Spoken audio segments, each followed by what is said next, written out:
నమస్తే. సికింద్రాబాద్లో ఉన్నటువంటి సృష్టి fertility centre, test tube baby centre ఏదైతే ఉందో దీంట్లో రోజుకొక అరాచకాలు బయటపడతా ఉన్నాయి. డాక్టర్ నమ్రత చేసినటువంటి బాగోతాలని బయట పెడతా ఉన్నారు పోలీసులంతా కూడా. ఒకటి కాదు, రెండు కాదు, సుమారుగా 80 మంది పిల్లల్ని సెరోగస్ ద్వారా మీకు పిల్లల్ని కనిస్తామని చెప్పేసి ఏదైతే తల్లిదండ్రులకు హామీ ఇవ్వడం జరిగిందో, వాళ్ళు సరోగస్ ద్వారా పిల్లల్ని అటువంటి ఆ పరిస్థితులకు తీసుకెళ్లకుండా కేవలం గిరిజన ప్రాంతంలో ఉన్నటువంటి అమాయకమైనటువంటి గిరిజనుల దగ్గర నుంచి ఒక్కొక్క పిల్లవాడికి కానీ పాపకు కానీ అబ్బాయికి కానీ 5 లక్షల రూపాయలు నమ్రత కొంతమంది ఏజెంట్లను ఏర్పాటు చేసుకొని ఒక్కొక్క బేబీకి 5 లక్షల రూపాయలు ఇచ్చి ఆ తల్లిదండ్రుల దగ్గర నుంచి కొని, ఇగో మీ దగ్గర నుంచి సేకరించినటువంటి వీర్యంతో అలాగే అన్నంతో ఇన్ని రోజుల నుంచి 9 నెలలుగా వేరే మహిళ యొక్క గర్భంలో ఆ యొక్క బేబీని తయారు చేసినటువంటి బేబీ మీ అన్నంతో మీ వీర్యంతో పుట్టినటువంటి బిడ్డగా తల్లిదండ్రులను నమ్మించి పూర్తిగా గత కొద్ది కాలంగా కొద్ది సంవత్సరాలుగా పిల్లలు లేనటువంటి తల్లిదండ్రుల యొక్క అమాయకత్వాన్ని వాళ్ళ సెంటిమెంట్ని ఆసరగా చేసుకొని వాళ్ళకు కానటువంటి పిల్లల్ని మీరు కన్నటువంటి బిడ్డలే అంటూ వాళ్ళకు అప్పగించినటువంటి ఒక నీచమైనటువంటి దారుణానికి పాల్పడ్డది డాక్టర్ నమ్రత. తీగలాగితే డొంక కదిలినటువంటి తీరుగా నమ్రత యొక్క సృష్టి ఫెర్టిలిటీ సెంటర్ యొక్క భాగవతాలు బయటపడతా ఉన్నటువంటి పరిస్థితి కనబడతా ఉంది. ఒకరు కాదు, ఇద్దరు కాదు, ఈ కేసులో ఇప్పటికే 28 మందిని పోలీసులు అరెస్టు చేయడం జరిగింది. ఒక్కొక్కరిది ఒక రకంగా చెప్తా ఉన్నారు. ఏజెంట్లను నిర్మించుకోవడం జరిగింది. ఏజెంట్లను పెట్టుకొని అమాయకమైనటువంటి వాళ్ళని ఆసరగా చేసుకొని అమాయకమైనటువంటి కుటుంబాలని, ఆర్థిక పరిస్థితి బాగలేనటువంటి కుటుంబాలని టార్గెట్గా చేస్తూ ఒక పక్కన గ్రామాల్లో ఉన్నటువంటి ఏఎన్ఎంలుగా పనిచేస్తున్నటువంటి వాళ్ళు ఎవరైతే ఉంటారో వాళ్ళని కూడా నమ్రత దారిలోకి తీసుకొచ్చుకొని నయానో భయానో వాళ్ళకి ఇచ్చి పిల్లలు లేనటువంటి తల్లిదండ్రుల యొక్క వాళ్ళకి ఒక రకంగా వాళ్ళని మోటివేషన్ చేసి ఈమె నిర్వహిస్తున్నటువంటి సృష్టి ఫెర్టిలిటీ సెంటర్ ఏదైతే ఉందో అక్కడికి తీసుకొచ్చినటువంటి వాళ్ళకి కొంత మొత్తం డబ్బులు ఇచ్చి వాళ్ళని సరోగస్ ద్వారా మీకు పిల్లలు పుడతారంటూ, అలాగే సరోగస్ ద్వారా మొత్తం అంతా కూడా బాధ్యత మాదేనంటూ ఒక్కొక్క ఆ కుటుంబం దగ్గర నుంచి ఒక్కొక్క ఆ తల్లిదండ్రులు ఎవరైతే ఉంటారో వాళ్ళ దగ్గర నుంచి సుమారుగా 50 లక్షల రూపాయలు వసూలు చేసి వాళ్ళకు కానటువంటి పిల్లల్ని మీ పిల్లలే అంటూ వాళ్ళకు అంటగట్టినటువంటి ఒక పరిస్థితి కనబడతా ఉంది. ఎంత దారుణం ఇది! అంతేకాకుండా మొన్న ఒక వార్త చూడడం జరిగింది. బిచ్చగాళ్ళ దగ్గర నుంచి వీర్యం సేకరించి అటువంటి దారుణాలకు కూడా పాల్పడినటువంటి చరిత్ర ఇప్పుడు నమ్రతకి దక్కుతుంది. అటువంటి దారుణాలకు పాల్పడ్డది ఒక దుర్మార్గురాలు, ఒక డాక్టర్ వృత్తిలో ఉంటూ, అంటే ఒక దేవుడి తర్వాత కనబడినటువంటి దేవుడు ఎవరైతే ఉంటారో కనపడినటువంటి దేవుళ్ళకు కొంతమంది పూజిస్తూ ఉంటే కనపడినటువంటి దేవుళ్ళుగా ఈ డాక్టర్లని పూజిస్తూ ఉంటారు చాలామంది. ఎందుకంటే ప్రాణాలు నిలిపినటువంటి చరిత్ర డాక్టర్లకు ఉంటుంది. అటువంటి సంబంధించినటువంటి డాక్టర్లు, నేను మొత్తం డాక్టర్లు అనట్లేదు, ఇటువంటి దుర్మార్గురాలను పట్టుకొని నేను అంటా ఉన్నాను. ఇటువంటి దుర్మార్గురాలు కంటే ఇంకెక్కువ అనాలి. ఒక మహిళ కాబట్టి మనం ఏం అనలేకపోతా ఉన్నాం. ఇప్పుడు ఆ తల్లిదండ్రుల యొక్క గర్భశోకం ఏ విధంగా ఉంటుంది? పోలీసులు ఇప్పుడు ఏం చేస్తూ ఉన్నారంటే ఈమె చెప్పినటువంటి వివరాలు ఏవైతే ఉన్నాయో, ఏ ఫ్యామిలీకి అయితే, ఏ తల్లిదండ్రులకైతే మీ పిల్లలు అని చెప్పేసి వాళ్ళకి అంటగట్టినటువంటి పిల్లలు ఎవరైతే ఉన్నారో ఆ తల్లిదండ్రుల యొక్క వివరాలని ఈమె చెప్పినటువంటి వివరాలకి మ్యాచ్ చేసి ఆ తల్లిదండ్రుల దగ్గర ఉన్నటువంటి పిల్లలకి అసలైనటువంటి తల్లిదండ్రులు ఎవరో వాళ్ళకి అప్పగించేటువంటి ప్రయత్నం చేస్తూ ఉన్నారు.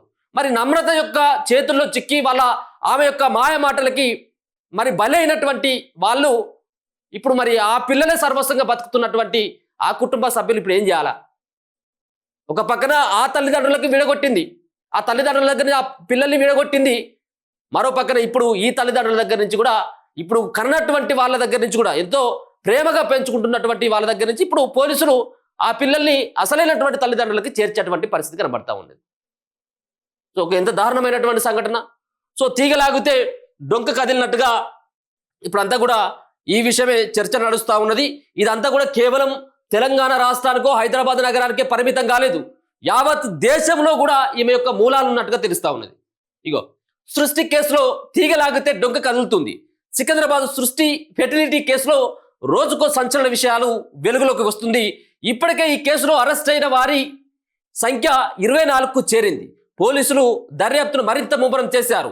విచారణలో భాగంగా అక్రమాల సృష్టికి కారకురాలైన ప్రధాన నిందితురాలు డాక్టర్ నమ్రత నుంచి తాజాగా కీలక విషయాలు రాబట్టారు. వైద్య వర్గాల్లో సృష్టి ఫెర్టిలిటీ కేసు మరోసారి తీవ్ర చర్చనీయాంశంగా మారింది. ఈ కేసులో పోలీసుల దర్యాప్తు వేగం పెంచింది. తాజాగా ఈ కేసులో విశాఖపట్నంలోని కింగ్ జార్జ్ హాస్పిటల్ కేజీహెచ్కు చెందిన 2 వైద్యులను గోపాలపురం పోలీసులు అరెస్టు చేశారు.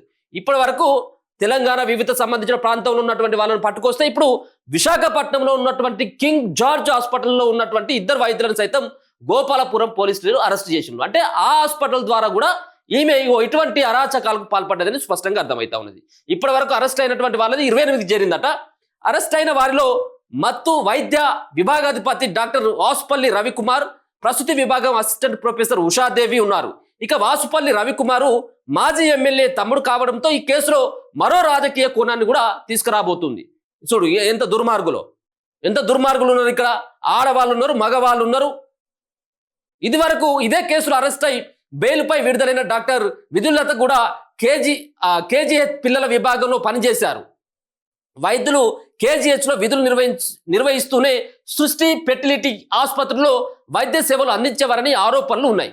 ఇక చూడు ఏది కేజీహెచ్ పిల్లల విభాగంలో పనిచేస్తూనే ఇక ఆ పిల్లల విభాగంలో పనిచేస్తున్నటువంటి డాక్టర్లు సైతం కూడా ఇప్పుడు ఈ నమ్రతతో కనెక్ట్ అయిపోయి సో ఆమె ఇచ్చేటువంటి ఆ పైసలకి కకృతి పడి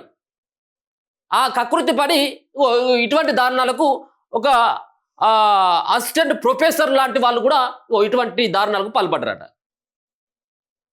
అయితే ఈ విభాగంలో పనిచేస్తారు. ఈ వైద్యులు కేజీహెచ్లో విధులు నిర్వహిస్తున్న సృష్టి ఫెర్టిలిటీ ఆసుపత్రులు కూడా వైద్య సేవలు అందించేవారని ఆరోపణలు ఉన్నాయి. కేజీహెచ్ సూపరింటెండెంట్ డాక్టర్ వాణి ఈ అరెస్టులపై తనకు వివరాలు తెలియవని తెలిపారు. డాక్టర్ వాసుపల్లి రవికుమార్ గత 3 రోజులుగా సెలవులో ఉన్నట్టు సమాచారం. ఇక మరోవైపు ప్రధాన నిందితురాలు డాక్టర్ నమ్రతతో సంబంధాలు కలిగి ఉన్న 2 వైద్యులు డాక్టర్ రమ్య, డాక్టర్ రవిని పోలీసులు అదుపులోకి తీసుకున్నారు. దీంతో ఇప్పటి వరకు ఈ కేసులో అరెస్ట్ అయినటువంటి వారి సంఖ్య 28కి చేరింది. దర్యాప్తులో బయటపడ్డ వివరాల ప్రకారం సరోగసి పేరుతో డాక్టర్ నమ్రత ఇప్పటి వరకు సుమారు 50 మంది బాధితుల వద్ద 20 కోట్లకు పైగా వసూలు చేశారు. మరో కీలక నిందితురాలు సంతోషి ఏజెంట్ల ద్వారా 18 మంది శిశువులను సేకరించినట్టుగా చూడాలి. ఏది ఒక్కొక్కరి దగ్గర నుంచి 50 మంది దగ్గర నుంచి దరిదాపుగా 20 కోట్ల రూపాయలు సేకరించిందట. వీళ్ళు ఇప్పుడు ఇవి ఇచ్చింది ఏంటిది? కేవలం ఒక్కొక్క శిశువుకు 5 లక్షల రూపాయలు అంటూ గిరిజన మహిళల దగ్గర నుంచి కొనుక్కొచ్చినటువంటి వాళ్ళకేమో ఆ పేరెంట్స్కి 5 లక్షలు ఇచ్చి మేము 50 లక్షలు వసూలు చేసింది ఈ సరోగసి ద్వారా అంటూ సరోగసి లేదు, పాడలేదు, ఏది లేకుండానే ఇటువంటి దారుణాలకు పాల్పడ్డదట. ఒక మహిళ సంతోష్ అన్నటువంటి ఏజెంట్ ఏవైతే ఉందో ఆమె 18 మంది శిశువులని సేకరించిందట. అంటే వివిధ ప్రాంతాల నుంచి అమాయకులైనటువంటి వాళ్ళ యొక్క జాడ పట్టుకొని ఆ 18 మంది పిల్లల్ని తీసుకొచ్చి నమ్రతకు అప్పచెప్తే నమ్రత చేసినటువంటి భాగవతం ఏంటంటే మీ పిల్లలే అంటూ వాళ్ళకు పైసలు తీసుకొని వాళ్ళకి అంటగట్టింది అన్నట్టు. ఇక ముఖ్యంగా గిరిజన మహిళలను ప్రలోభపెట్టి వారి నుంచి శిశువులను 5 లక్షలకు కొనుగోలు చేసి తమ క్లయింట్లకు ఒక్కో శిశువును 50 లక్షలకు విక్రయించినట్లు వెల్లడైంది. మొత్తం 80 మంది పిల్లలను అమ్మిన ఘటన వెలుగులోకి వచ్చింది. ఈ నేపథ్యంలో పోలీసులు డాక్టర్ నమ్రత బ్యాంకు ఖాతాలను ఫ్రీజ్ చేశారు. తల్లులను గుర్తించి శిశువులను తిరిగి వారికి అప్పగించేందుకు ప్రత్యేక ఏర్పాట్లు చేస్తున్నారు. ఇప్పుడు మళ్ళీ ఏం చేస్తా ఉన్నారట అంటే ఆమె నమ్రత ఇప్పుడు చెప్తుంది కదా ఎవరెవరికి ఎక్కడ అడ్రస్సు ఎవరు సంబంధించినటువంటి వాళ్ళకి ఈమె అమ్మింది, ఏ విధంగా అమ్మింది అన్నటువంటి వివరాలు ఇప్పుడు పోలీసులకు చెప్పాలి. పోలీసులకు చెప్పకపోతే ఇప్పుడు ఇది మామూలు కేసు కాదు కదా, 4 తలిగిస్తే అన్ని విషయాలు చెప్తే అది ఎవరి దగ్గర నుంచి కొన్నారు, ఏ ఏజెంట్ దగ్గర నుంచి ఎంత పైసలు ఇచ్చి తీసుకున్నారు, ఎక్కడి వాళ్ళంతా అన్నటువంటి వివరాలు ఈమె దగ్గర ఉంటాయి. కాబట్టి ఆ వివరాలను సేకరించి ఆ తల్లిదండ్రుల దగ్గరికి పిల్లల్ని చేర్చేటువంటి పరిస్థితి ఇప్పుడు పోలీసులు వాళ్ళు ఆ బాధ్యత తీసుకుంటా ఉన్నారు. ఒక్కొక్కరికి 50 లక్షల రూపాయలు ఈమెకు వచ్చినటువంటి క్లయింట్స్ ఎవరైతే ఉన్నారో వాళ్ళ దగ్గర 50 లక్షల రూపాయలు వసూలు చేసిందట. బహిరంగంగా అమీర్పేట చౌరస్తాలో ఉరిదీసిన తప్పలేదు. 80 మంది పిల్లలకు తల్లిదండ్రుల గర్భశోకాన్ని మిగిల్చింది. మరో పక్కన పెంచుకున్నటువంటి తల్లిదండ్రుల యొక్క వాళ్ళ యొక్క ఏడుపు కూడా ఇప్పుడు యువత ఆగుతుంది. మామూలు దారుణాల ప్రజలు ఎవరిని నమ్ముతారు? డాక్టర్లను నమ్ముతారు. డాక్టర్లే దేవుళ్ళు అనుకొని నమ్ముతారు. కానీ అటువంటి డాక్టర్ వృత్తిలో ఉంటూ డాక్టర్ల యొక్క పరువుని ఈరోజు ఆ గంగలో కలిపేటువంటి ప్రయత్నం, ఒక లేడీ డాక్టర్ కొంచెమని ఉండాలి కదా. సో అది మొత్తానికైతే నమ్రత యొక్క భాగోతాలు ఒక్కొక్కటి మాత్రం తీగలాగితే డొంక కదిలినట్టుగా పోలీసులు ఒక్కొక్కటి ఆమె కూపి లాగుతూ ఉన్నారు. ఏం జరిగింది ఏంది అనేది. మరి ఇప్పటి వరకు 80 మంది పిల్లలు అంటే తెలుస్తూ ఉన్నది. 80 మంది పిల్లలు ఉన్నారా, 800 మంది పిల్లలు ఉన్నారా అనేది ఇప్పుడు ఆమె మరోసారి పోలీసులు కస్టడీలోకి తీసుకుని విచారించినట్టయితే ఇంకా అనేక రకాలైనటువంటి వాస్తవాలు భయంకరమైనటువంటి వాస్తవాలు బయటపడేటువంటి అవకాశం అయితే కనబడతా ఉంది. చూస్తూనే ఉండండి మన తొలి వెలుగు.